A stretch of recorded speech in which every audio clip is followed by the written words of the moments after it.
principal problema, um dos principais problemas, pois são muitos, um dos principais problemas de governar pessoas está em quem você escolhe para fazê-lo.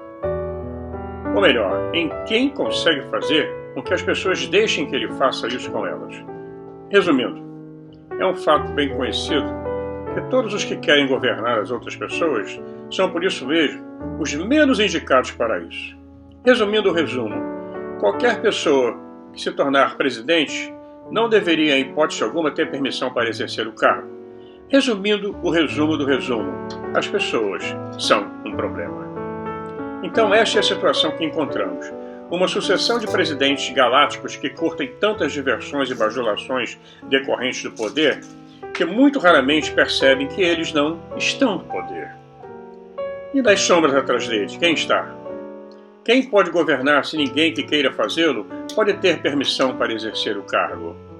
Isso chama-se o Deep State, o Estado Profundo.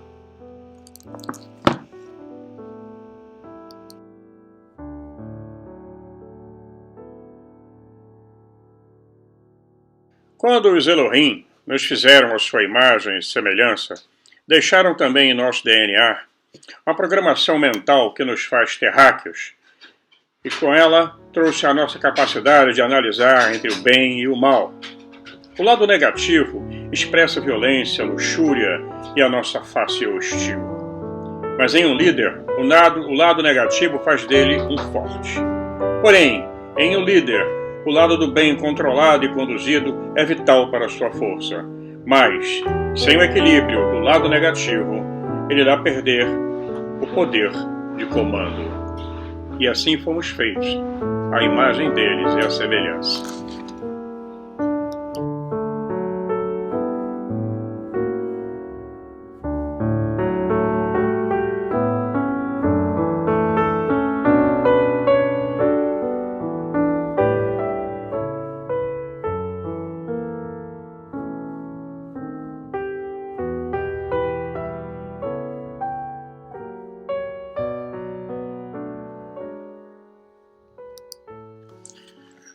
Bom, certamente nós, humanos, não viemos de algum planeta do Sistema Solar.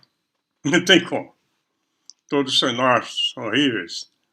Não existe nada como o nosso planeta.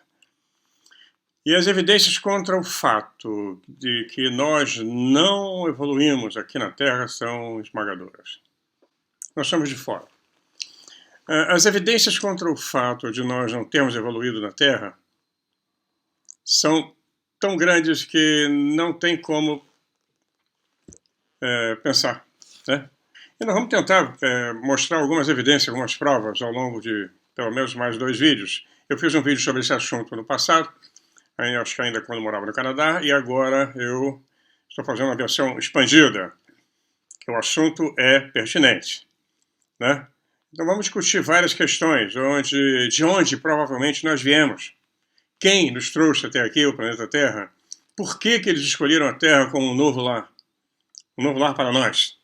Por que nós somos colocados aqui? Super interessante. Bom, certamente nós já vimos que não viemos do Sistema Solar. Então vamos ver ao longo dos vídeos quais são as estrelas mais prováveis do nosso verdadeiro planeta natal. Qual o sistema mais provável? Estamos encontrando alguns. O James Webb já está encontrando alguma coisa, se é que já não encontrou. Vamos considerar então as condições físicas e ambientais que podem existir lá no planeta original. O objetivo é que nós sejamos capazes de reconhecer o nosso verdadeiro planeta natal, se um dia nós o encontrarmos. Para começar, vamos para o Sol. Vamos começar pelo Sol. Nós temos o Sol aqui. Hoje brilhou o Sol aqui na Holanda. Nós ficamos quase 2 meses sem Sol. Tivemos 1 dia e meio de Sol. Ele apareceu ontem. Nós tivemos uma tempestade de granizo, né, roncou trovoada, céu estrelado, que é muito raro aqui você ver estrelas. E hoje amanheceu um dia belíssimo, com sol, céu claro, mas dura pouco. Daqui a pouco fecha tudo. Mas vamos lá para o Sol. Nós dependemos dele para nos mantermos vivos. E ele parece que faz todo o possível para nos ferir e nos matar. Isso é um enigma né? Isso parece ser um enigma, porque se nós ficarmos expostos ao sol, nós sofremos queimaduras de primeiro, segundo grau, podemos sofrer uma insolação, vai queimar nossas peles, os raios UV destroem tudo, plásticos, madeira. É um problema sério a radiação solar, nós sofremos muito com a radiação solar. Nós temos que usar óculos escuros, eu tenho uma coleção deles, eu tenho uma sensibilidade, uma fotofobia incrível. Ainda mais quando chega no inverno, o céu é muito claro. No Canadá, então, os índios inuits no norte do Canadá usam uns óculos feitos de osso de baleia com um rasgo, então com furinhos, para que eles não fiquem cegos, a cegueira da neve e do gelo. Então vamos lá. O Sol ele se formou quase que ao mesmo tempo da Terra, segundo os cientistas, né? E a vida na Terra não poderia existir sem o Sol. A radiação solar é importantíssima para isso, tanto cria quanto mata. E se a vida, segundo eles, existe na Terra há 4,2 bilhões de anos, os humanos deveriam ter evoluído junto, né? Evoluiríamos também. Português é complicado às vezes. Então, os humanos teriam que ter evoluído. Se começou há 4 bilhões de anos, então nós já estaríamos bem acostumados com o Sol. E o fato de que ele nos causa tanto mal significa que temos que fazer algumas perguntas fundamentais. Como nós viemos, né, para a Terra? E como é que nós nos adaptamos? Então vamos começar a ver a riqueza de evidências no cotidiano, da nossa vida comum, que estão ao nosso redor.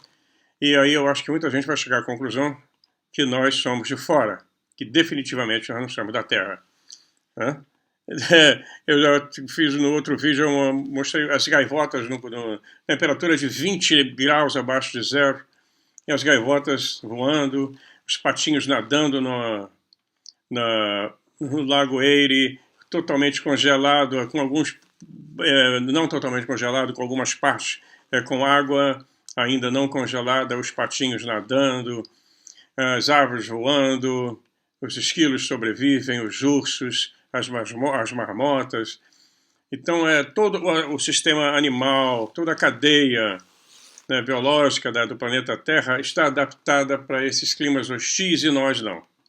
Eu vejo agora aqui na Holanda, vamos agora passear aqui nos canais, os patinhos nadando, nós somos cheios de casaco, máscara, touca, luva, para que nós não soframos um frostbite. Né? Então nós vamos ver que outra questão é o sol. Quem sai de um ambiente escuro, se eu sair dentro do meu apartamento agora para a varanda, toma um choque da claridade no rosto. Né? Nós vamos olhar para o céu e vamos ver os pássaros voando felizes em todas as direções. Eles não estão protegendo os olhos com as asas, né, igual nós colocamos a mão, nem estão usando óculos escuros. Então eles não se importam com a dor, ninguém consegue olhar para o sol, mas as aves voam quilômetros, aves migratórias, sem problema nenhum. Os pilotos, quem voou sabe disso, eu tenho uma experiência muito grande com isso. Se você não tiver um óculos escuro, você fica cego, cara. Às vezes no cockpit você tem ali um para-brisazinho interno com Ray-Ban ou marrom para poder proteger os pilotos, a tripulação do brilho solar, que é impressionante. Quem voou sabe, nos aviões que estão a 9.000 metros de altitude, 9.500 metros, você tem que fechar a janelinha porque o brilho é impressionante. As aves não estão nem aí para isso.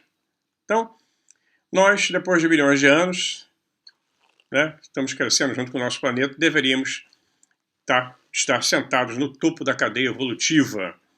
Como é possível, né, que o Sol ainda ofenda os nossos olhos? O Sol e outras coisas. Então, vamos lá ver. Essas coisas não fazem sentido. Nas doenças, nós somos... Quando nós nascemos, nós levamos 2 anos para conseguir andar, 1 ano e meio, vai depender de cada criança. Se não tiver um apoio de uma mãe, de um pai, de uma tribo em volta, nós provavelmente morreremos. O ser humano nasce muito frágil. Tem que ser completamente protegido. Os animais, do jeito que nascem, dali a alguns minutos estão andando atrás da mãe. Mamíferos, répteis, todo mundo. Não tem problema nenhum. Primatas. Nós somos primatas, evoluídos do primata, mas será que somos? Há controvérsias. Então, a única explicação que nós vamos encontrar é que nós chegamos aqui no planeta recentemente, historicamente, há pouco tempo, e não tivemos tempo de nos adaptar a esse tipo de sol. Isso também significa que nós não poderíamos ter evoluído dos antigos hominídeos da Terra, dos neandertais da vida, né? E com certeza existem muitas evidências para apoiar essa ideia também, né? Então vamos lá, pássaros, de novo. Por que eles não são ofuscados? Por que eles não têm problema? Como é que os peixes enxergam dentro d'água? Como é que as marmotas andam debaixo da terra e não ferem os olhos? Não entra areia, não entra cisco, né? Isso aí é simples. Existe uma membrana translúcida na pálpebra, conhecido como membrana nictitante, que se move horizontalmente, né, sobre os olhos. As membranas nictitantes também impedem que a gente fique ofuscado com a luz, que não entre cisco, areia, bichinho, etc. E por que nós não temos essa membrana? Bom, a maioria dos animais eles têm a membrana nictitante. Os peixes, os anfíbios, os répteis e muitos mamíferos. Porcos, camelos, ursos polares, a foca. O camelo ele tem, dá para ver bem, porque quando ele vai enfrentar uma tempestade de areia, ele baixa a membrana. É uma proteção natural. E nós tínhamos também, mas quando chegamos a examinar, inclusive, os primatas mais avançados, como nós, algum tipo de macacos, para ser mais simples, chimpanzés, etc., elas quase já desapareceram, né? As membranas nictitantes, elas não protegem apenas os olhos do sol, elas servem para uma variedade de outros propósitos. Elas protegem contra água, areia, detritos, bicos, dentes, garras afiadas, né? Numa briga. Elas previnem, por exemplo, o pica-pau, né? De não ser ferido quando ele está picando a árvore. É um bichinho complicado aqui, tem, cara, é muito engraçado. Então, o cavaco, né, as lascas de madeira não caem nos olhos deles, protege os olhos deles. Então, nos ursos, né, nos ursos polares, elas protegem os ursos polares contra a cegueira da neve. E o fato de nós não termos essas membranas, pelo menos em algum grau de funcionamento, é extraordinário. Porque se nós a tivéssemos, elas evitariam muito desconforto, um número significativo de ferimentos e algumas mortes, né? Então, o que nós temos de resíduo ainda dessa membrana, que deveríamos ter tido lá no passado, ela não funciona, ela não é funcional, ela fica no canto do olho, chama-se plica semilunares, ou dobra semilunar. Mas ela ou não evoluiu, ou regrediu, não sabemos. Aí cabe aos especialistas verem isso. Então vamos continuar, né? Os extraterrestres, que nós falamos sempre neles, né? Deixa eu sair do raio do sol, estou com a cortina aberta, para deixar o sol entrar dentro de casa. Os extraterrestres intervieram na nossa história. Pois é, eles intervieram na nossa história, na história humana. Isso também é conhecido como a teoria da intervenção. Por que nós estamos aqui? Talvez tenhamos sido removidos do nosso ambiente natural por causa dos problemas que nós estávamos causando. Violência, destruição, consumo excessivo de recursos, levando uma outra espécie à extinção, ou outras espécies, e assim por diante. Talvez os alienígenas pensassem que a Terra não tinha uma espécie dominante e sentiram necessidade de adicionar uma outra espécie. Talvez tenhamos sido trazidos aqui como predadores naturais, para ajudar a abater uma espécie que estava saindo do controle. Nós levamos muitas espécies à extinção desde que nós chegamos. Não há dúvida quanto a isso. Nós somos como vírus, estamos destruindo o nosso hospedeiro, destruindo o planeta. Então, será que esse é o plano? Será que esse era o plano deles? Ou era simplesmente minerar ouro, como dizia Zachariah Sitchin? Quantas espécies nós já eliminamos? Bom, eu não acredito que os alienígenas tenham imaginado que nós tomaríamos conta do planeta na extensão que nós tomamos. Infelizmente, pode estar se aproximando o momento em que eles vão decidir que também nós precisamos ser abatidos. Nós nos tornamos uma espécie de vírus e, como todo vírus, destrói o hospedeiro. Nós vimos antes que eles poderiam ter feito isso simplesmente introduzindo uma doença qualquer, como AIDS, etc., SARS, né? Mas nós sobrevivemos a todas elas, a todas as pestes, a peste negra, a gripe, etc. E aí nós estamos aqui. Como adultos, totalmente evoluídos? Eu acho que não. Né? Esses TEIs, seja lá quem forem, ou quem tenha vindo para cá, para implantar a raça humana, precisava ter pelo menos umas 2.000 pessoas para evitar a endogamia. A endogamia é a prática cultural de acasalamento dentro de um grupo social específico, de denominação religiosa, igual os judeus, né? Casta, o grupo étnico, né? Rejeitando qualquer pessoa fora do grupo ou estrutura de crença, o mesmo tipo compatível de sangue, etc. Então, eles teriam que ter algumas pessoas para evitar o casamento consanguíneo, que causa uma série de problemas, defeitos congênitos. Grandes casos reais aqui na Europa tiveram filhos defeituosos e filhos retardados em Portugal, em todo canto, porque tinha que haver um controle muito rígido em cima disso. E seria preciso pelo menos umas 20.000 pessoas para começar o acasalamento entre elas, para evitar a endogamia. Isso teria exigido uma nave espacial muito grande, e não daria certo. Ou várias delas. Então, dependendo da distância que nós viajamos e do tempo que levou essa nave para chegar à Terra, os alienígenas podem ter tido que nos congelar criogenicamente, ou nos colocar numa forma de animação suspensa, e tudo isso teria sido terrível, e um grande e terrível desperdício de recursos. Faz sentido que eles tenham trazido alguns adultos, igual os Anunnakis. Eles teriam se tornado nossos guardiões quando chegamos à Terra, mas eu suspeito que a maioria de nós provavelmente chegou como embriões congelados. Em contêineres, milhares de nós poderiam ter sido armazenados em alguns contêineres especiais, bem isolados e protegidos da radiação cósmica. Quando nós chegamos à Terra, teríamos sido descongelados e implantados em qualquer hominídeo nativo que estivesse aqui na época e que fosse mais compatível conosco, ou com eles também. Né?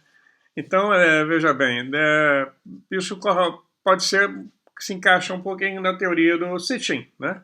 Os Anunnakis trouxeram suas mulheres que foram inseminadas artificialmente e depois colocaram os embriões em seres humanos. Na verdade, os alienígenas podem ter escolhido os locais de desembarque especificamente, porque já haviam hominídeos aqui nativos. Eles encontraram pessoas aqui no planeta Terra. Em todas as lendas que eu tenho lido, seja nos mitos, lendas e nas histórias da Suméria, da Babilônia, na Síria, na Assíria, entre os chineses, entre os polinésios, indonésios, indianos, sempre nós vamos ver que eles já encontraram um tipo humano aqui. Os substitutos teriam sido Homo heidelbergensis, ou neandertais, ou denisovanos, Homo erectus. Vários deles foram usados como veículos, né? As mulheres, os homens, foram utilizados para que sofressem essa alteração genética. Então, nós temos um sangue híbrido, extraterrestre e terrestre. Então, e assim eles escolheram vários lugares de desembarques, se cruzaram, inclusive, fizeram experiências com várias raças. Nós temos essas diferenças raciais enormes. Não adianta querer colocar tudo num cadinho só, como muita gente faz. É o afrocentrismo, europocentrismo, não adianta. São raças diferentes, experiências diferentes. Então, e uma vez que nós nascemos, nós somos criados como os filhos deles. Né? Eles eram nossos pais, pelo menos por um tempo. Né? O pequeno número de guardiões que viajaram para a Terra, os guardiões, watchers, anjos, como queiram, estavam sempre monitorando, durante esse período, monitorando, vendo como é que estava andando essa evolução dessa raça. Pois bem, o barulhinho de fundo que vocês estão escutando é a netinha aprontando. Graças a Deus. É maravilhoso. Bom, faz parte. É um presente divino. Nós vamos falar nos próximos vídeos sobre as heranças genéticas, as memórias, como é que isso ficou no nosso inconsciente, no nosso subconsciente, e tem influenciado nossas atitudes em todos os níveis, em todas as raças. Nós trazemos isso, já que nós viemos com embriões, foram trazidos para cá, ou eles fizeram algum apagamento de memória. É possível. Quem tem essa tecnologia pode fazer o que quiser. Vamos continuar aqui, então, vamos ver que tipo de combustível, como é que eles chegaram aqui, né? Como é que eles fizeram essa viagem, como é que se realiza essa propulsão. Então, naves espaciais extraterrestres nós já vimos em de todas as formas e tamanhos, em relatos, vídeos e histórias que existem por aí. São milhares. Né? Então, milhares de naves são vistas no céu o tempo todo. E agora nós podemos gravar em filme, vídeo, etc. Algumas caíram, segundo alguns relatos. E segundo, nós vamos saber daqui a pouco, aliás, se o Trump prometeu que no primeiro dia, na primeira semana, ele vai falar sobre os drones. A história não morreu, eles continuam voando por aí. É que a política está dando cambalhota, né? Então nós temos aí que várias dessas naves que caíram foram submetidas à engenharia reversa e estudadas em segredo por engenheiros e cientistas, né, do governo. O governo americano, o governo russo, o governo chinês, etc. Algumas podem ter sido capturadas após pousarem, e os extraterrestres a bordo podem estar sendo mantidos como prisioneiros, ou podem ter concordado em passar informações sobre sua tecnologia em troca de certos privilégios, não é? Como as abduções, etc. É provável que a maioria dos alienígenas capturados esteja colaborando com os nossos governos e cientistas, fornecendo a eles conhecimento. Em troca, várias pessoas confiáveis dizem que os alienígenas foram autorizados a construir bases aqui, no fundo do mar, por exemplo. Raramente nós temos o maior tipo de nave espacial conhecido como nave-mãe, quase não se vê, né? Elas podem ser tão grandes quanto cidades, né? E de acordo com os pesquisadores de OVNIs, as naves-mães geralmente não chegam mais perto do que Júpiter quando estão no sistema solar, ficam escondidas lá atrás e mandam suas pequenas naves para a Terra, para explorar outros planetas. Todas as naves que nós vemos aqui no planeta Terra, em todos os relatos, sempre são naves muito pequenas. Já repararam? E provavelmente são... eu teria um termo em inglês, seria salteador. Eles vêm explorar os recursos, tirar o que podem, né? Então eles dependem da nave-mãe para transportá-los pelo espaço interestelar, né? Então tem a forma de disco voador, forma de charuto, forma tubular, triangular, barril, e suas formas refletem o sistema de propulsão que eles usam. E se nós formos trazidos à Terra como embriões, os embriões provavelmente foram criados a bordo de uma nave-mãe, né? Dentro do sistema solar, onde o nosso planeta está localizado.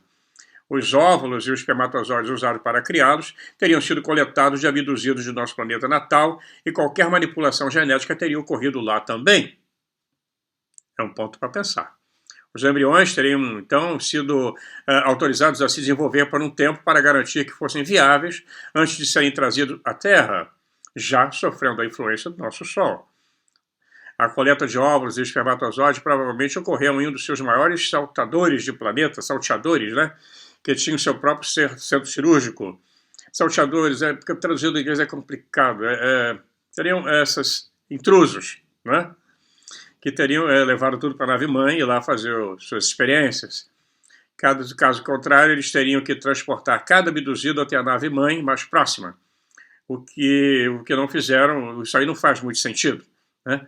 Então vamos ver uma olhada nesses intrusos de planeta mais comumente avistados. São as naves esferoides, que são os drones que estão acontecendo agora, essas esferinhas brilhantes que estão no planeta inteiro, todo mundo vê, que são relatados como usando 2 ou mais discos magnéticos ou discos contrarrotativos, né? Que, como se fosse uma pequena nave-mãe soltando esses drones. Um gerador antigravitacional. Um OVNI que caiu na Alemanha foi relatado como tendo um sistema de propulsão eletromagnética de alta voltagem rotativa, um sistema rotativo, que agia também como um escudo defensivo, cria um campo eletromagnético em volta. Então tudo isso pode ser viável. Como eu digo sempre aqui no canal, todo mundo tem razão e ninguém tem razão. Essa é uma área muito boa da gente bater papo. É livre. Ninguém aqui vai dizer, eu tenho certeza que é. Porque não vai não, cara. Enquanto não tiver prova, nós podemos especular à vontade. Isso é que é interessante.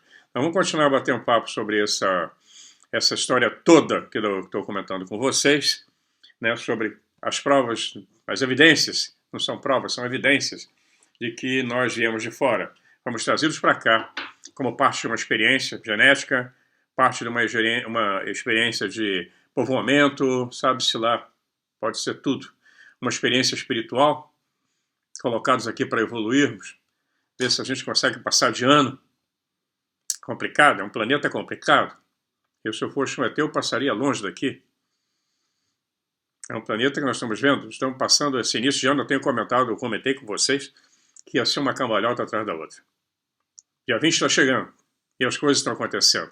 A promessa do Trump foi que ia abrir o bico sobre tudo o que está acontecendo na área da pesquisa dos UFOs. Vamos ver. É isso aí, pessoal. Ainda lutando contra essa virose. Dentro de uma semana eu faço mais um exame para decidir quando vai ser feita a minha cirurgia. E aí vocês vão saber com antecedência. Eu espero que dê tudo bem. Deve ser uma cirurgia rápida. Não sei. Vamos ver. Eu espero que sim. A Madalena manda um abraço, minha neta também. Enfim, manda um grande abraço para vocês. Ela fala português direitinho, entende português. Português eu estou ensinando e a Madalena também. Então ela consegue aprender. Aqui na Holanda é muito comum. Toda criança holandesa fala duas línguas.